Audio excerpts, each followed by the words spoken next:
सिद्धांत कौमुदी का अध्ययन कर रहे थे। पहले वीडियो में हमने संस्कृत व्याकरण का सामान्य परिचय के बारे में पढ़ा था।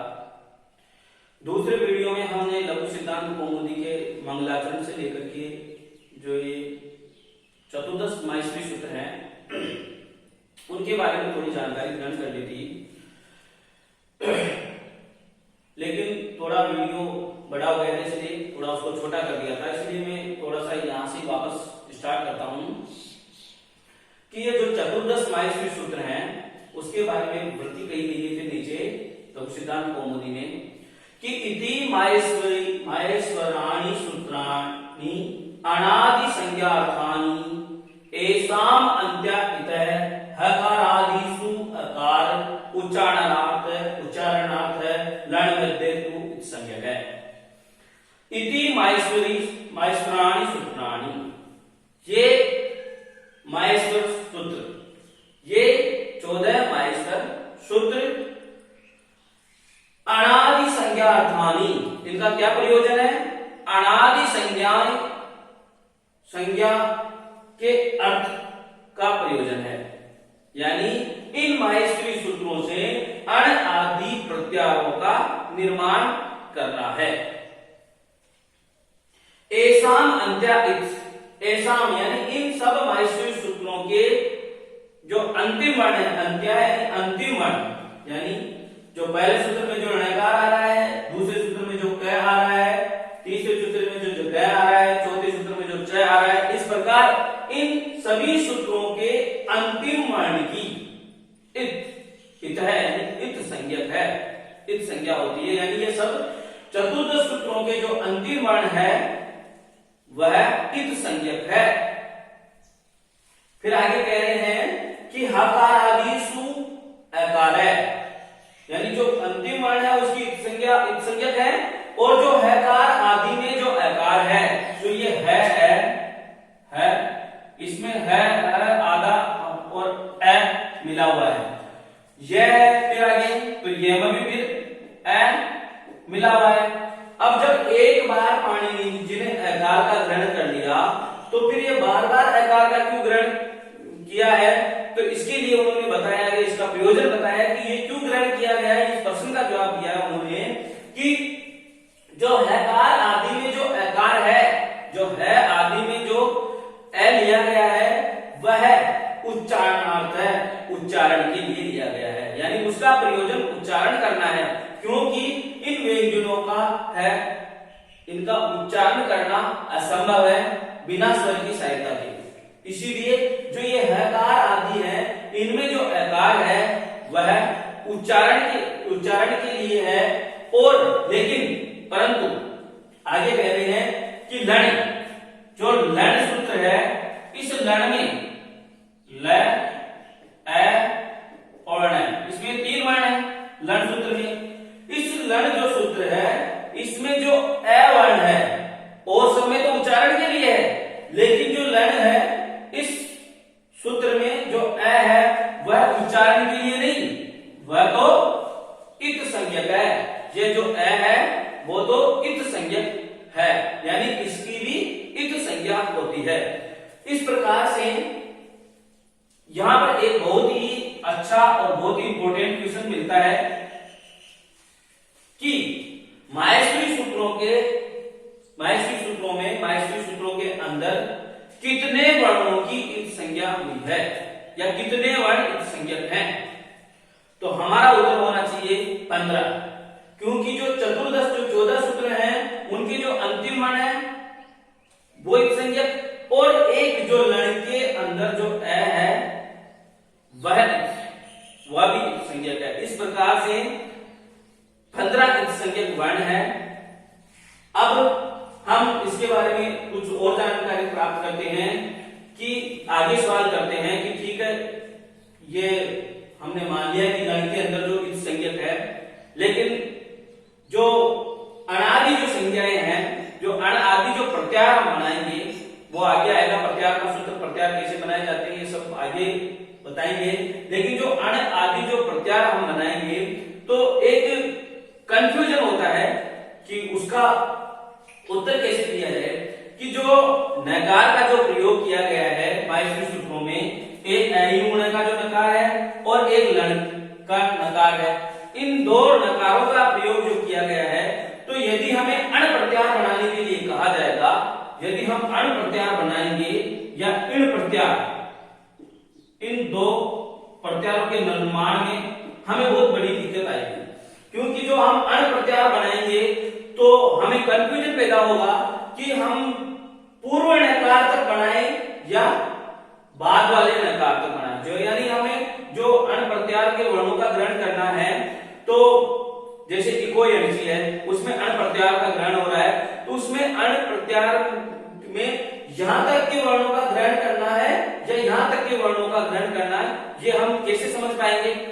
तो यहां पर महाभाष्यकार पतंजलि ने उत्तर दिया कि जो महाभाष्य जो पाणिनीय जो अष्टाध्यायी है उसमें कहीं भी यदि अण प्रत्याहार का प्रयोग किया गया है तो आपको पूर्व नकार तक ही वर्णों को ग्रहण करना है। यानी कहीं भी जो अण प्रत्याहार आपको यदि बनाना है तो पूर्व नकार यानी अ ई उ न, इन तीन अ ई उ, इन तीन ही वर्णों का ग्रहण करना है। किंतु एक सूत्र है अनुदित चाप प्रत्यय,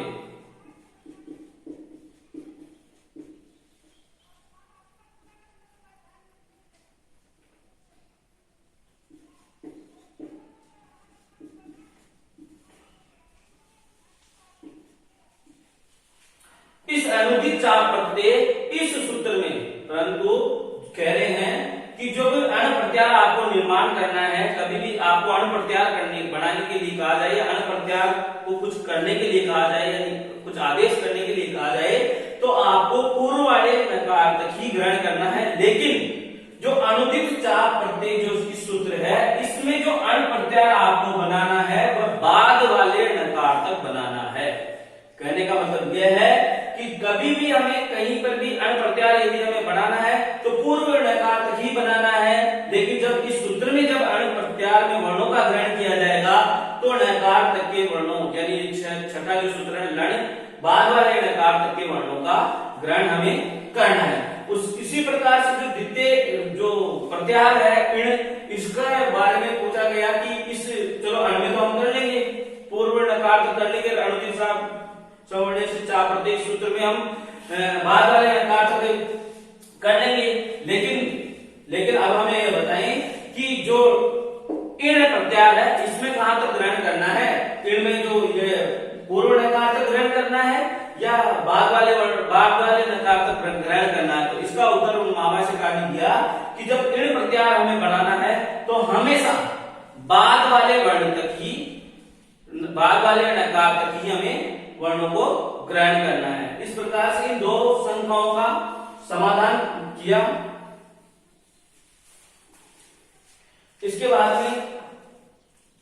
बाद में हम आगे चलते हैं कि जो संज्ञा प्रकरण है उसका पहला सूत्र लेते हैं, उसको पहले सूत्र को समझने का प्रयास करते हैं।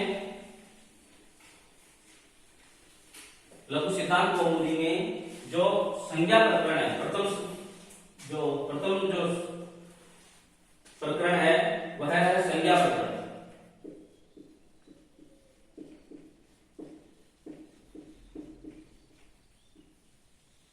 इस संज्ञा प्रकरण में जो प्रथम सूत्र लघु सिद्धांत कौमुदी में आता है वह है हलन्त्यम।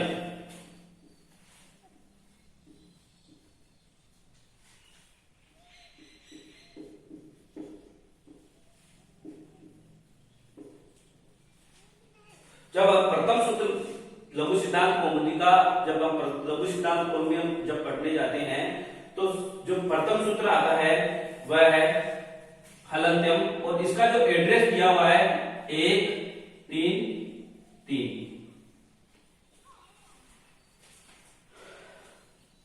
एड्रेस दिया हुआ है 1-3-3। इसका मतलब क्या है?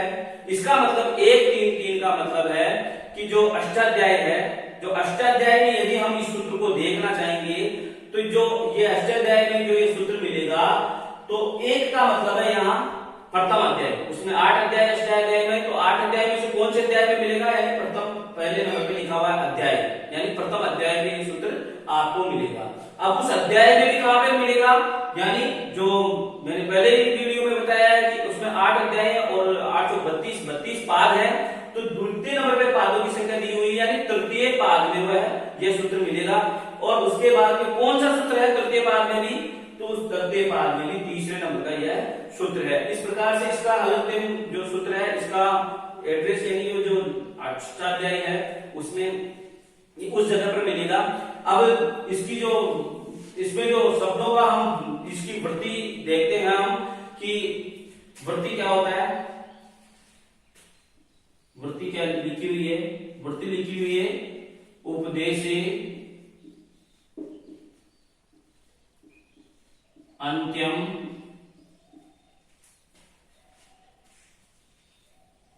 हलितशात।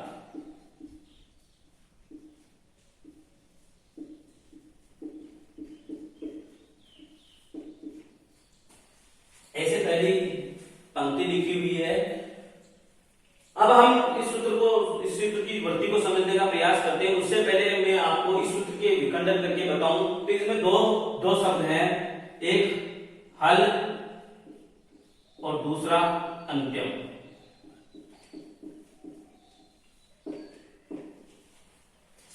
अब हमने इस हलंत्यम सूत्र का जब विखंडन किया तो इसमें दो शब्द आए, एक तो हल आया, एक अंत्यम आया। और वृत्ति जब आ रही है तो वृत्ति में लिखा हुआ है उपदेशे अंत्यम हलित शात, यानी जो वृत्ति आ रही है उसमें एक शब्द आ गया उपदेशे, इससे अलग, इस सूत्र से अलग, और एक आ गया इत और एक आ गया शात। शात यानी तो होना चाहिए, लेकिन दो नए शब्द आ रहे हैं, एक तो उपदेश और एक इत।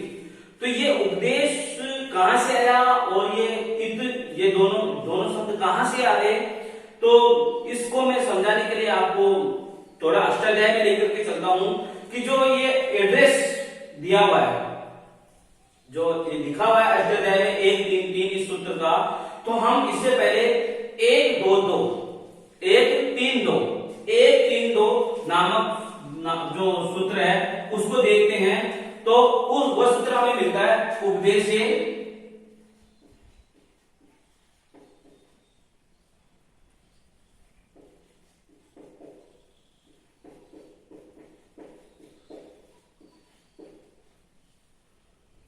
ये सूत्र मिलता है हमें उपदेशे अज अनुनासिक इत। इसका एड्रेस क्या है 1 3 2, ये पाणिनि की अष्टाध्याय में, यानी यह हलंत्यम सूत्र से जस्ट ऊपर वाला सूत्र, एक नंबर पहले वाला सूत्र उपदेशे अज अनुनासिक इत, ये सूत्र है। तो जो ये जो वृत्ति लिखी गई है उस वृत्ति में यदि हम इसमें देखेंगे तो जो उपदेश जो शब्द आया है उसको यहां से उठा करके यहां ले लिया गया है। अब अज अनुनासिक, अज यानी अचों की यानी स्वरों की बात हो ही नहीं रही, यहां पर हलों की बात हो रही है, तो अपने आप ही अज और अनुनासिक दोनों कट जाएंगे, क्योंकि यहां पर हल यानी व्यंजनों की बात हो रही है, न तो यहाँ स्वरों की बात हो रही है, न अनुनासिक वर्णों की बात हो रही है, यहाँ तो सिर्फ हल की बात हो रही है, हल यानी व्यंजनों की बात हो रही है, तो इन दोनों को कट जाएंगे। और इत भी यहां से उठा करके यहां आ गया। तो हम देखते हैं तो इस सूत्र का अपने आप ही अर्थ हो जाता है कि पूर्व वाले सूत्र में जैसे हम कोई कहानी पढ़ते हैं, 2 वाक्य होते हैं, जैसे एक कछुआ था, वह धीरे धीरे जा रहा था, तो जब हम देखेंगे कि ये वह कौन है, तो हमें इसके पूर्व वाले वाक्य में जाना पड़ेगा इस वह को समझने के लिए कि ये कौन है, कछुआ है कि लोमड़ी है, क्या है। तो हमें पूर्व वाले वाक्य, इसी प्रकार से हम इस सूत्र को समझने के लिए इसके पूर्व वाले सूत्र में गए तो इसका अर्थ अपने आप स्पष्ट हो गया कि उपदेश अवस्था में अंतिम जो व्यंजन होता है, अंतिम हल यानी व्यंजन, जो उपदेश अवस्था में जो अंतिम हल होता है, व्यंजन होता है, उसकी इत संज्ञा होती है, वह इत संज्ञक होता है, इत स्यात्, इत होता है। ऐसा इसमें वर्ती लिखी हुई है। इसके बाद में प्रश्न उठता है कि जो ये उपदेश है ये क्या है। उपदेश आपने कह दिया, उपदेश अवस्था में अंतिम वर्ण की इति संज्ञा होती है, मान ले, लेकिन जो उपदेश होता है ये तो बताइए हमें कि ये उपदेश क्या होता है, उपदेश किसको कहते हैं। तो इस उपदेश के बारे में भी लिखा हुआ है कि उपदेश है आद्यो, उपदेश आद्यो चारणम।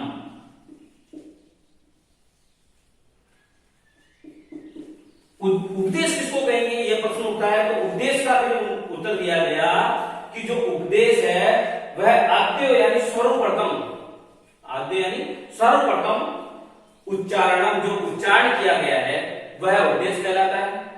किनके द्वारा उच्चारण किया गया है, यानी त्रिमुनियों के द्वारा। जो मैंने शुरू पहले वाले वीडियो में बताया कि व्याकरण शास्त्र के त्रिमुनि हैं, पाणिनि, कात्यायन और वररुचि कात्यायन और पतंजलि। इन तीनों मुनियों के द्वारा जो सर्वप्रथम जो कह दिया गया है, जो सर्वप्रथम कहा गया है वह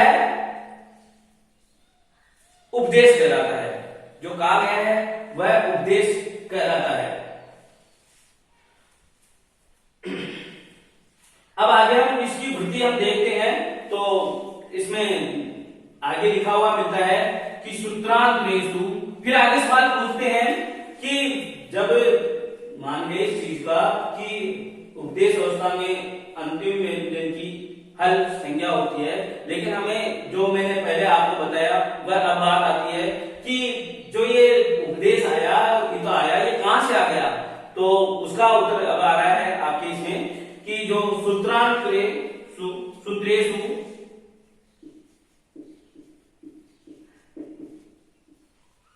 सूत्रेषु अदृष्टम पदम,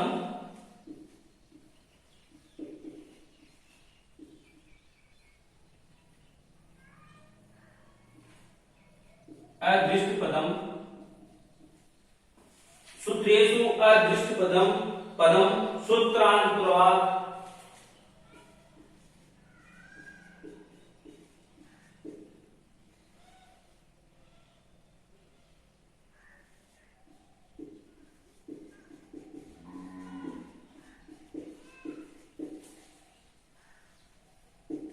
ऐसा लिखा हुआ है कि जो अदृष्ट पद है, जो सूत्रों में जो अदृष्ट पद है, जो सूत्रों में इस वर्ती में जो उपदेश आया और वो जो हित आया, वह जो अदृष्ट पद है वो सूत्रांतराल यानी दूसरे सूत्रों से अनुवर्तनीयम यानी ग्रहण कर लेना चाहिए। इस प्रकार से यह इस सूत्र की वृत्ति हुई। आपको एक एक शब्द समझ में आ गया होगा इस सूत्र की वृत्ति का कि उपदेश अवस्था में अंतिम व्यंजन की हल, अंतिम हल व्यंजन की इत संज्ञा होती है और जो अंतिम जो हल व्यंजन है उसकी इत संज्ञा होती है। फिर कहते हैं उपदेश क्या है कि उपदेश पाणिनि, कात्यायन और पतंजलि तीनों मुनियों के द्वारा जो प्रारंभिक जो कहा गया है, प्रारंभ में जो कहा गया है वह उपदेश कहलाता है। और जो सूत्र में जो अदृष्ट पद हैं, उपदेश आदि जो अदृष्ट पद हैं, उन पदों को पूर्व वाले जो सूत्र हैं उनसे अनुवर्ती कर लेनी चाहिए। इस प्रकार से पहला सूत्र, हमारे पहले सूत्र की व्याख्या हुई। इसके बाद में जो अष्टाध्यायी क्रम का जो दूसरा सूत्र आता है अष्टाध्यायी में, ये अष्टाध्यायी लघु सिद्धांत कौमुदी में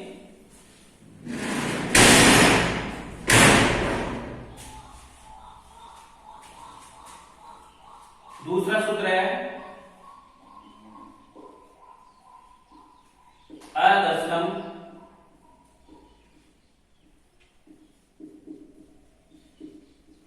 लोप है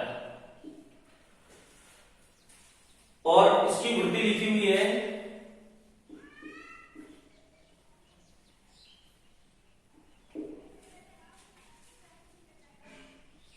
प्रसक्त से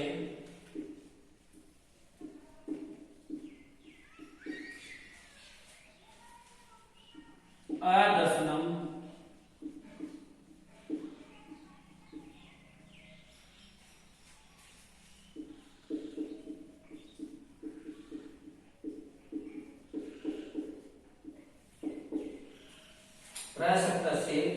अदर्शनम लोप संज्ञक लोप शाद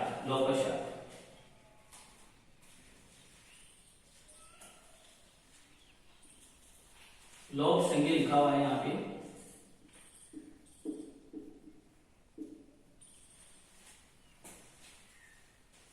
प्रसक्त से अदर्शनम लोप संज्ञक शाद।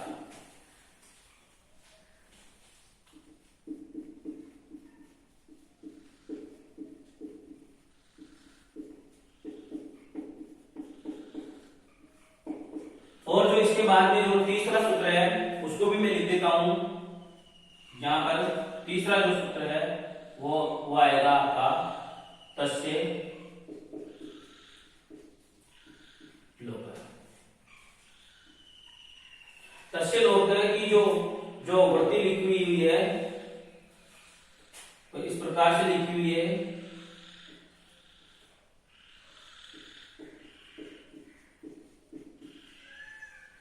तस्येतो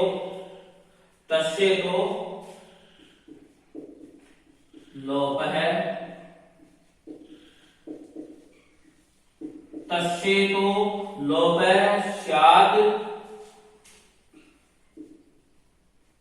नादयो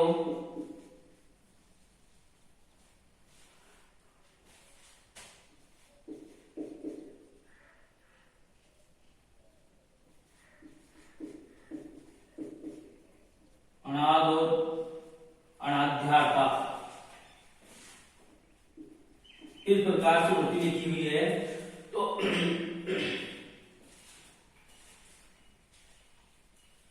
तो हम इनको समझेंगे।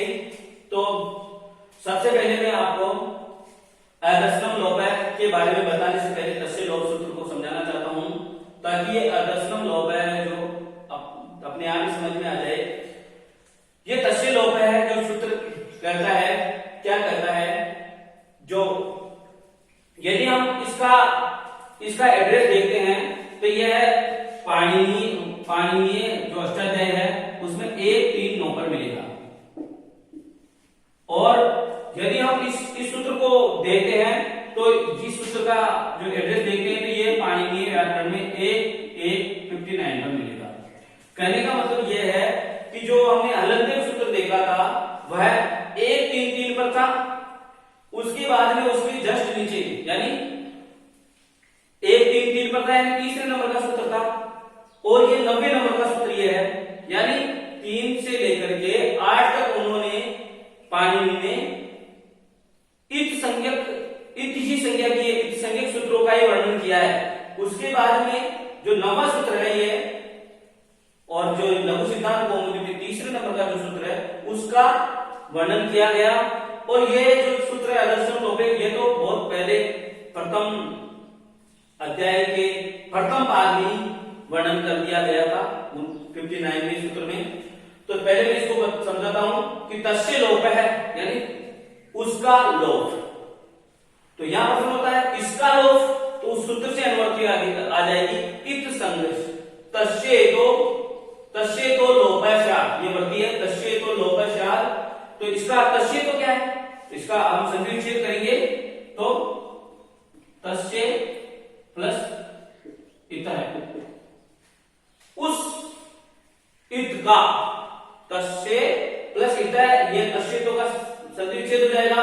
तो उस इत संज्ञक वर्ण का लोप है स्यात्, लोप होना चाहिए। उस इत संज्ञक वर्ण का लोप होना चाहिए। अनाद्यो अनाद्यार्था, परंतु जो अनादि जो अण आदि प्रत्यार में जो ण है, अनादियो जो नकार आदि है अण आदि प्रत्यारों में, वह नकार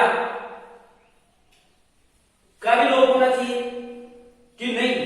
वह नकार तो अण आदि बनाने के लिए है। यदि हम उन प्रत्यारों के न आदि का ही लोप कर देंगे तो फिर अनादि के निर्माण कैसे होगा, अनादि प्रत्यारों का निर्माण कैसे होगा। इसीलिए यहां पर कहा गया है कि जो न आदि है वो जो माहेश्वरी सूत्रों में न आदि है वो तो अण आदि के निर्माण के लिए हैं, इसीलिए उन जो आद्य उच्चारण है, उपदेश है, वो भी माहेश्वरी सूत्र भी पाणिनि के द्वारा उपदेश है कहे गए हैं, प्रथम उच्चारण इसलिए उपदेश कहलाए, इसलिए वो भी उपदेशों में आते हैं, इसलिए उनका भी यहां इत्थ संज्ञा होती थी हलंत्यम से, परंतु यहां उन्होंने स्पष्ट कर दिया है कि उन जो माहेश्वरी सूत्रों में जो णकार जो हल व्यंजन है उनका आपको इत्थ संज्ञा नहीं माननी चाहिए, वहां पर नहीं करनी चाहिए, क्योंकि उनका प्रयोजन अण आदि प्रत्यारों का निर्माण करना है। उसके बाद में ये आपके जो समझ में आ गया होगा तस्य लोप है, तो यहां पर फिर प्रश्न उठता है कि ठीक है लोप कर देंगे, उनका लोप कर देंगे, मान लिया इत्थ संज्ञा का लोप हो जाएगा, तो जो लोप क्या होता है ये सवाल उठता है। फिर यदि 5वीं क्लास के बालक को यदि मैं पूछूं कि लोप करना, इसका लोप कर दो, तो वो समझ पाएगा इस बात को, तो वो उसका उत्तर देते हुए कहते हैं कि आदर्शनम लोप है। आगे तीसरे सूत्र में, दूसरे सूत्र में जो मैंने छोड़ दिया था उसको आपको बताता हूं कि उसमें कहा गया है, उस सूत्र में कहा गया है कि आदर्शनम लोप है, जो आदर्शन है वह ही लोप है। आदर्श इसकी वृत्ति क्या लिखी हुई है, प्रत्यक्षस्य प्रसक्तस्य आदर्शनम लोप संज्ञक, जो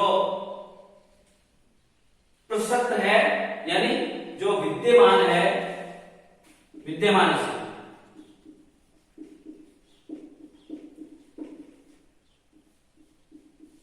यानी जो विद्यमान है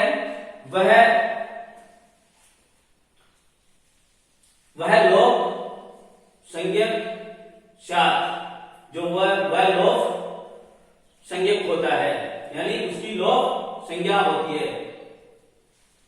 जो विद्यमान है उसकी लोप संज्ञा होती है, यानी उसको लोप करना होता है, यानी जो उसको हटा देना, उसको वहां से आदर्शन कर देना कि लोप कहलाता है। यहां पर एक ध्यान देने योग्य बात यह है कि जो आदर्शन है, इस शब्द का यहां पर क्या अर्थ है, इस शब्द का अर्थ है जो कानों से सुनाई न देना, कानों से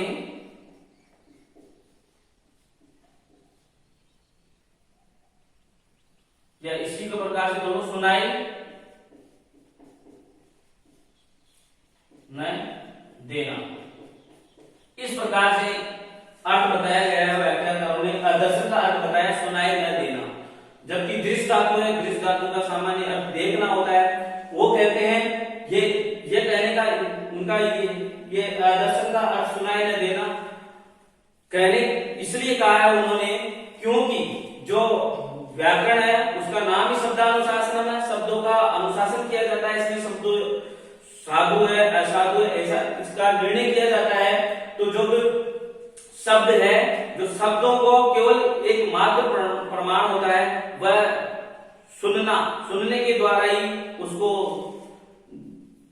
सुनी दे सकते, इंद्रियों द्वारा शब्द को देख नहीं सकते, उसको केवल शब्दों कानों के द्वारा ही सुन सकते हैं। इसीलिए इसमें यहाँ पर जो आदर्शन का अर्थ लिया जाता है वह सुनाई नहीं देना ऐसा लिया जाता है। आज के लिए बस इतना ही। अगले वीडियो में हम जो संज्ञा प्रकरण है उसके लघु सिद्धांत कौमुदी का चौथा सूत्र लेकर के आपके सामने आऊंगा। आपको यदि मेरा वीडियो पसंद आया हो तो उसको लाइक और शेयर जरूर करें। धन्यवाद।